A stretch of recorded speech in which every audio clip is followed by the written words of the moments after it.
Does God exist? Is there any way of knowing? And if he does exist, what is he like? What can we find out about God by looking at the world around us and looking at ourselves, the human person, even before we open up the Bible? That is the plan for today.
Shalom and welcome to God's Story, Our Story, Catholics for Israel's online Bible course. I'm Dr. Andre Villeneuve.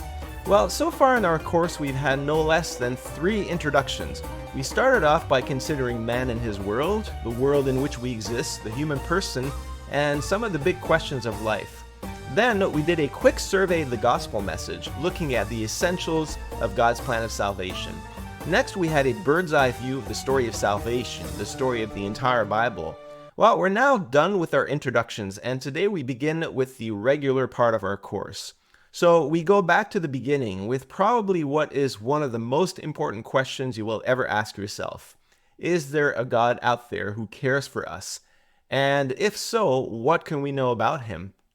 Now, we're not presupposing any faith at this point, so we're not going to draw much from the Bible in this lesson, but we're going to rely primarily on human observation and reason as we consider the question of God's existence and attributes.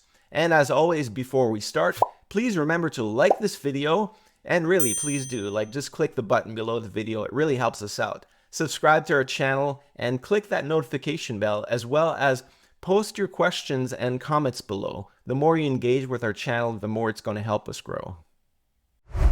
Okay, friends, here's the million-dollar question. God, does he exist? And what is he like? So even though I said just a moment ago that we would not draw much from the Bible in this lesson, still let's begin with one verse from Scripture.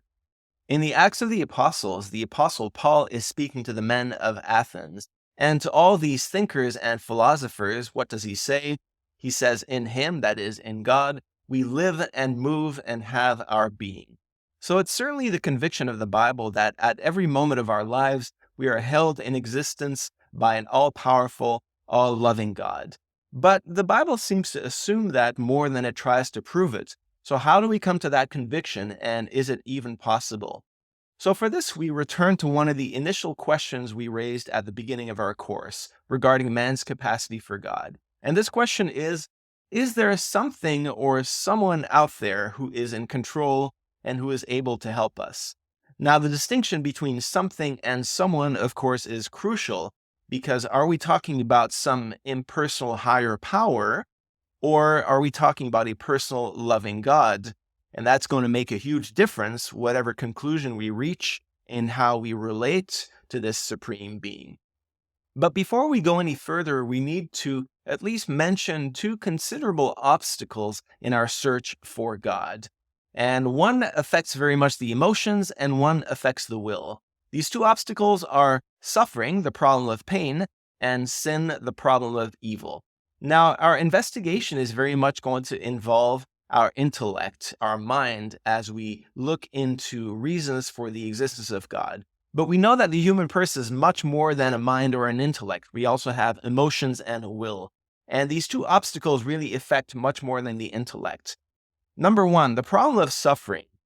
The claim is that if there is a truly good God, all powerful and all loving, then how can it be that there is so much suffering, pain, and evil in this world? And this is, to be honest, probably the most serious and significant objection to the existence of God. And perhaps yourself, if you've experienced tragedy in your life, and who hasn't at some point, it's absolutely a reasonable objection to question whether there truly is an all powerful and all good God who is, so to speak, running the world. And so we will come back to this objection at the end of this lesson, and we'll go more into details in a later lesson. The second problem is even more subtle, and we might say perhaps even more dangerous than the first, and that's the problem of sin or the problem of evil. Not so much around us in the world as much as the problem of sin within our heart. Now, perhaps you're attracted somehow to the idea that there is a loving God who loves you and who wants to take care for you, but this God also may have some serious claims upon your life. If we have this all-powerful creator who made us, maybe he has something to say about what I should believe and how I should live my life. And we know that within our heart, there's something within us that says, thanks, but no thanks. I'm totally fine with determining for myself what are my own values, what's right and wrong, how I live my life, how I make my choices. And so we have to be aware of this tendency within our heart. And as we begin this investigation into the existence and nature of God, I want to invite you to do a bit of an attitude check and a bit of a heart check to make sure that you have the right disposition and at least that you're open to the evidence for God and that you don't close yourself off out of hand just because of this resistance that we have to have someone, so to speak, lord over us, if truly there is this supreme creator who has any claims over us. All right, so do your attitude check and let's go. Here is this passage from the Catechism that we've seen before. The desire for God is written in the human heart because man is created by God and for God, and God never ceases to draw man to himself. Only in God will he find the truth and happiness he never stops searching for.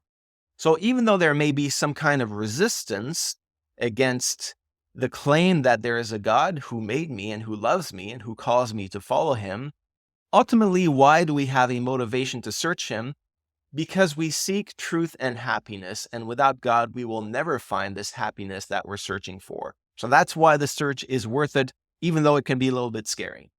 Another objection as we set out on the search for God is whether it's even possible. Can we even know God? We who are very limited humans, flesh and blood, we have a very limited intellect. How can we even come to any knowledge of this supreme deity that allegedly created the world? Is that even possible, or should we just quit from the very beginning? Well, the church is actually quite confident that we can get to know God. So listen to this passage from the Catechism, which says, God can be known with certainty from the created world by the light of human reason. So you skeptics out there, listen to this. It is possible to know God with certainty. Here's again a passage from the Catechism. The church holds and teaches that God, the first principle and last end of all things, can be known with certainty from the created world by the natural light of human reason. Man has this capacity because he is created in the image of God. So by our very nature, because God has created us in his image and likeness, we have this capacity to know him with certainty. And how? By looking around us at the created world.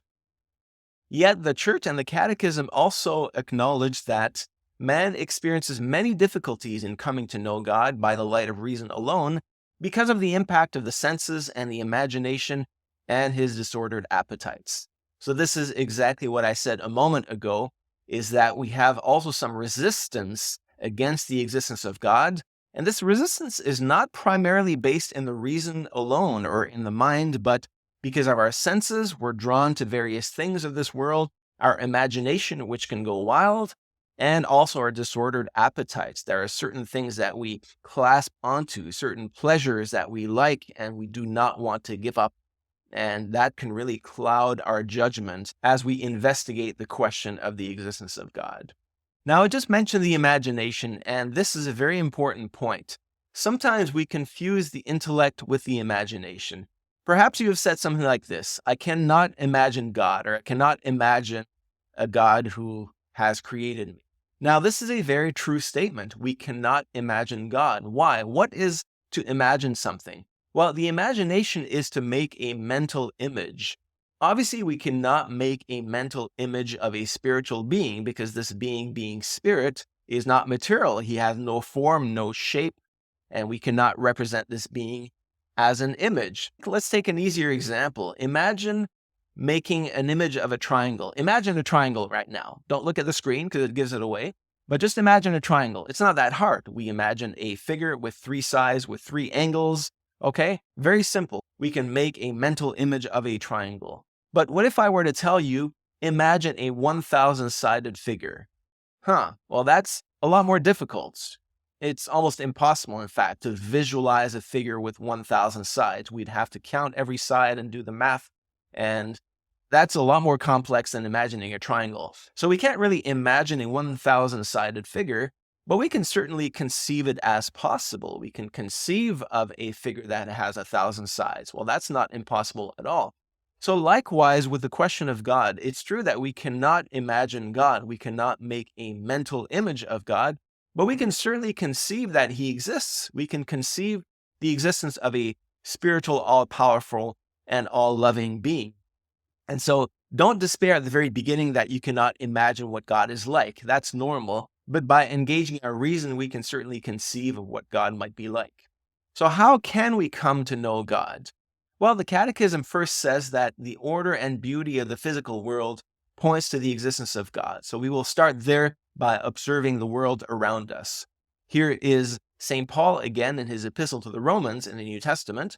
And Paul says, "What can be known about God is plain to men, because God hath shown it to them.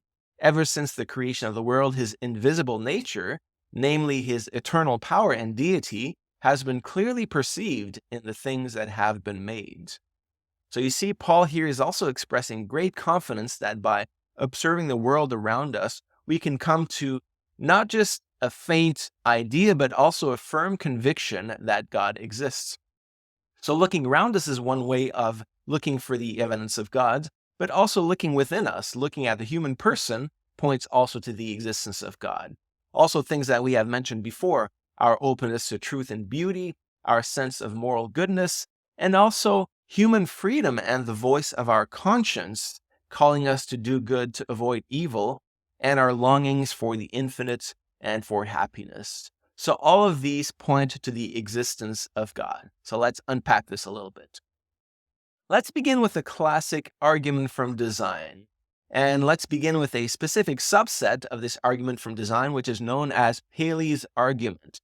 William Paley was an 18th century English clergyman, philosopher, and apologist, and this is how he formulated this argument from design. It's also known as the watchmaker argument. So Paley says this: suppose you were on a deserted island and came across a watch lying in the sand. You would automatically conclude that the watch could not have been the result of natural forces. Something as intricate as a watch with its many different parts, purposely working together, could not come to be without someone planning and manufacturing it. If there is a watch, then there must have been a watchmaker. Fair enough. Now consider something like the human brain. It is far more complex than a watch, and its parts also work together to achieve a specific end. If we are unwilling to accept the idea of a watch coming into existence without a watchmaker, why should we not say the same thing of the human brain? Paley concludes that we have a very good reason to believe that some intelligent being created us. So you see, it's a very simple argument. We see a watch, there's evidence of complexity, evidence of design. We would never assume that this watch just came into being on its own. Now we look at the human person, we look at the human brain, or other aspects of creation. Why would we think that something of such intricate complexity and beauty and order came into being on its own? So that, in a gist, is the argument from design. The order and beauty of the world point to God. And if we break it down a little more, it goes like this. Number one, there are only 2 possible ways by which a thing may come into being. Only 2 options, either by accident or by design. Number 2, the characteristic of accident is disorder, whereas orderly arrangement shows design. So if, for example, we would have some kind of earthquake, or if we threw a hand grenade into a grocery store, no one would expect the debris from the hand grenade or from the earthquake to result in a nicely laid out dinner table with a meal arranged on the plates on the table. That would be utterly impossible. When we see orderly arrangement, we expect some design behind it.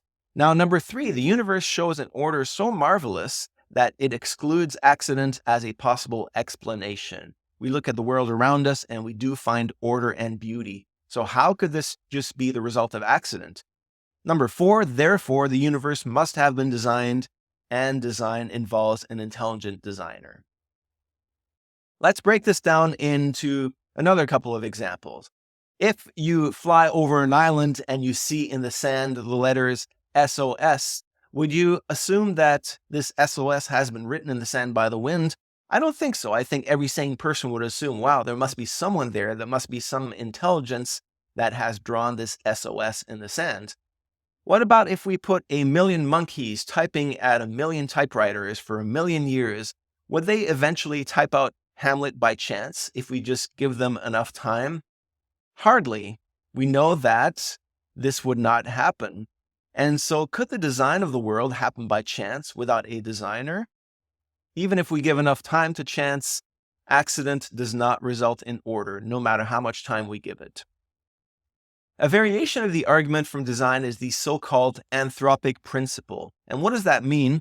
It means that the universe appears to be exactly fine-tuned to allow for the existence of life as we know it. Now, when we look at this world, well, it has all the necessary and narrowly defined characteristics to make human life possible. This involves exactly the right gravity. This involves exactly the right atmosphere with the right mixture of gases, the right quantity of water, the right temperature. We know that only within a very narrow range of temperature is life able to sustain itself. We need to have the right equilibrium or mass of neutrons and protons. We need to have the right electromagnetic force. We need to have the right strong nuclear force. And so all of these variables have to be exactly fine-tuned in order for life to exist. If any one of these were just tweaked a little bit more or a little bit less, life would be impossible. So how could this be, this extraordinary coincidence by which we have exactly the right environment that allows life to subsist? So this argument from design, if we continue, the Earth is the only known planet with an atmosphere of the right mixture of gases to sustain plant, animal, and human life.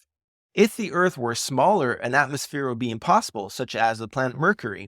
If the Earth were larger, its atmosphere would contain free hydrogen, such as Jupiter, and life would be impossible. If the Earth were further away from the Sun, we would freeze. Any closer, we would burn up.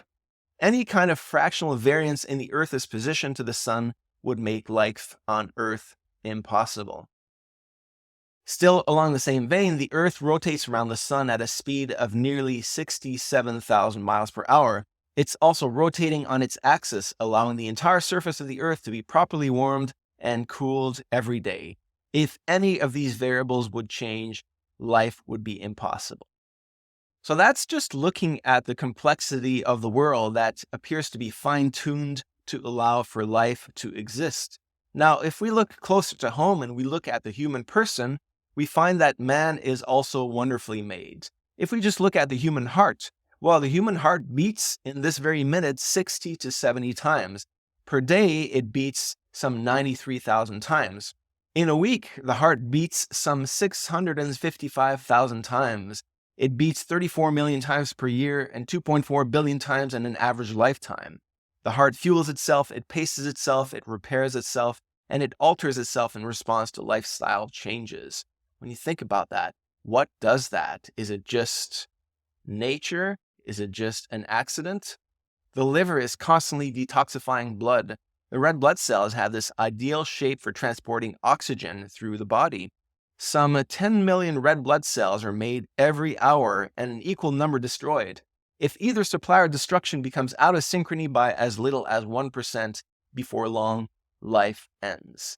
And so we are truly wonderfully made. Coming back to the human brain processes more than 1 million messages a second. colors and objects, temperature, sounds, dryness of mouth, emotional responses, thoughts, and memories. It's an extraordinary thing. The brain keeps track of the ongoing functions of the body, such as breathing patterns, eyelid movements, hunger, movement of muscles, and so on. When we consider the beauty and complexity of the human eye, the eye that is able to perceive colors and depth and distance and motion and so on, what incredible complexity we have in just the faculty, the ability of seeing. If we turn now to the human gene, and so the DNA molecule is the genetic blueprint for each cell. It stores all the genetic information determining every characteristic of a living organism. So here's an unborn child at 14 weeks already displaying extraordinary beauty and complexity. And so the words of the psalmist certainly ring true.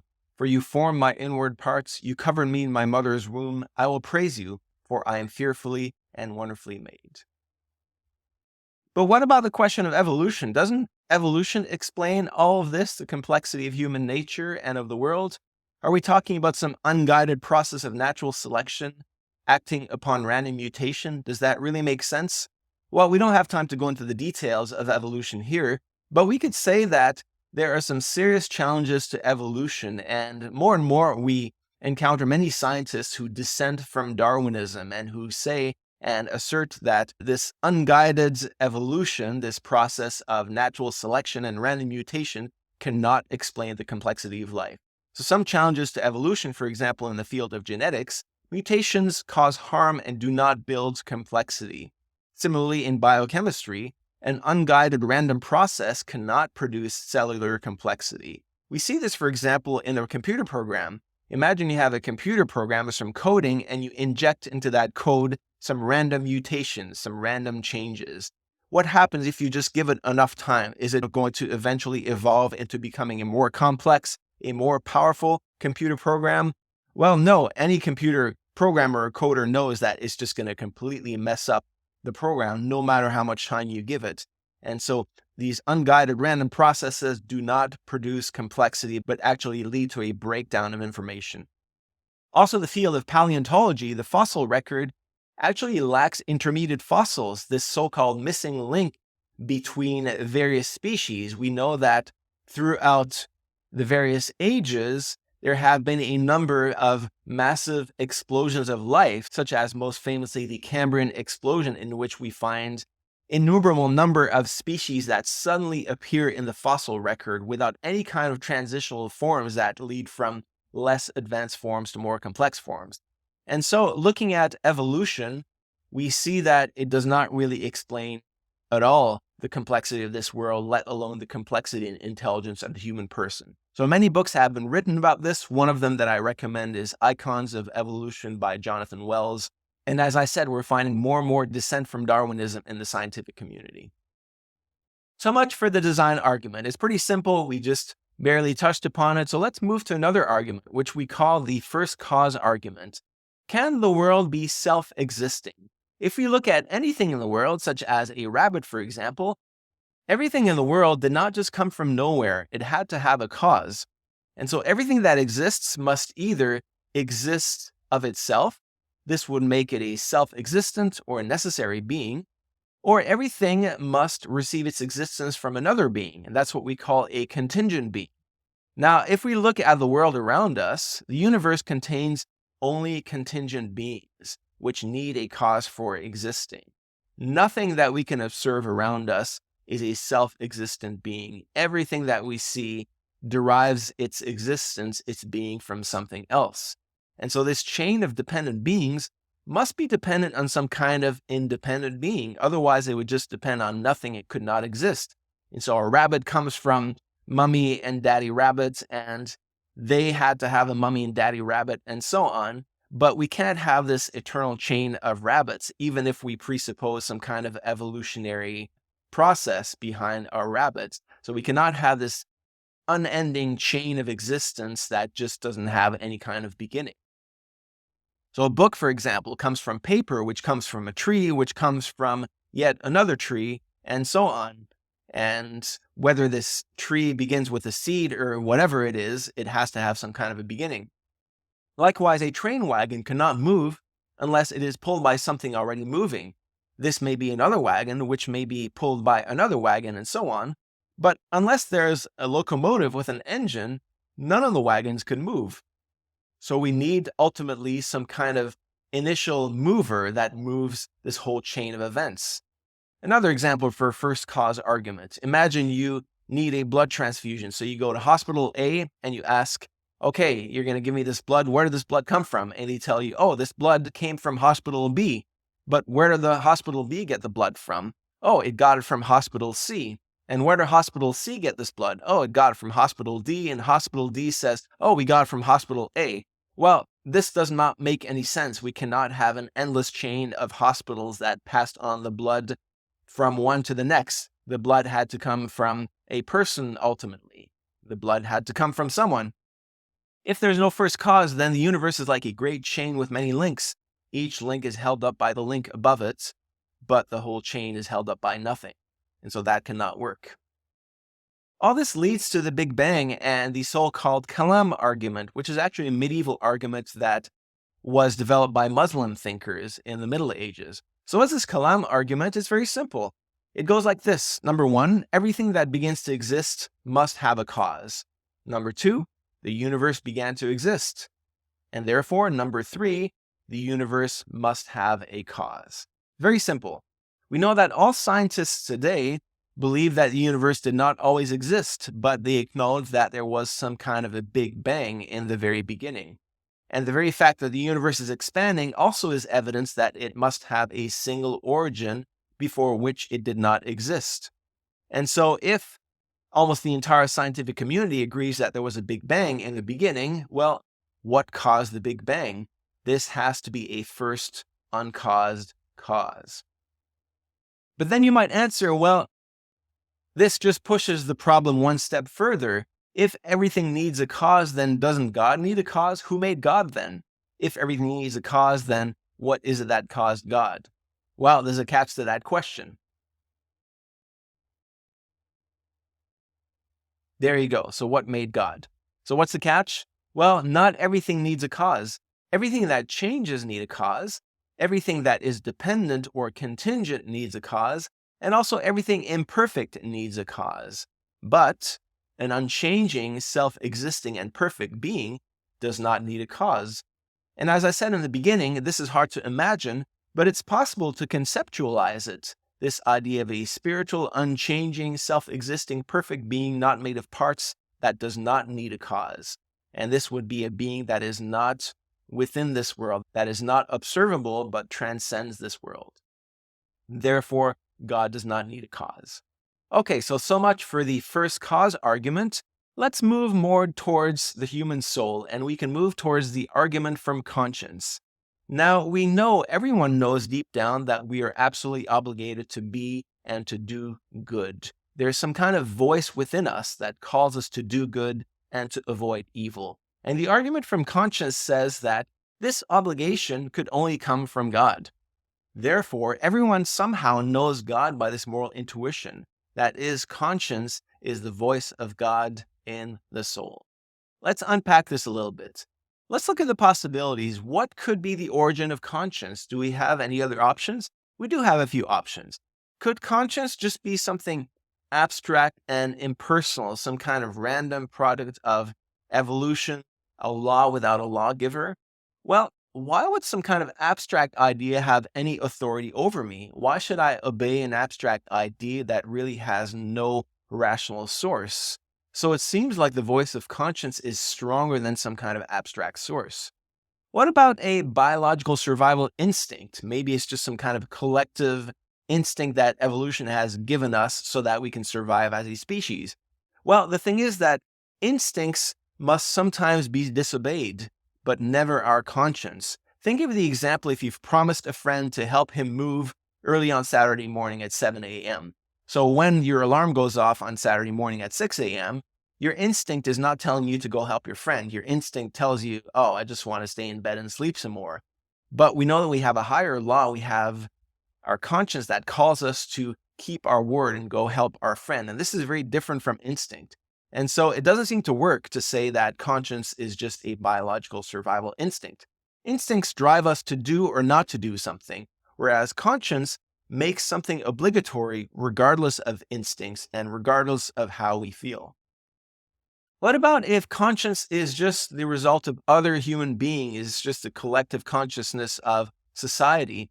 Well, again, why would society have an absolute authority over me? Who is society, this combined conglomerate of other people? Why would they impose upon me what I should do? Should one obey the laws of a Nazi state when you have a majority of people within society that have wrong beliefs? Should that be binding upon me? Hardly. What about an impersonal higher power? We talked in the beginning how perhaps the supreme being is just an impersonal kind of cosmic force. Well, why should that have authority over me? And so what could be the origin of conscience? In the end, it must be some kind of personal God that has a sense of right and wrong, good and evil. Only a perfectly good, righteous, divine will has the authority and right to absolute obedience. Okay, so all of these arguments, none of them are absolutely decisive, but the idea is that cumulatively, when we look at all these arguments from design, from the first cause, from conscience, and now the argument from history, when we look at them cumulatively, we find actually a compelling case for the existence of God. So what's this argument from history?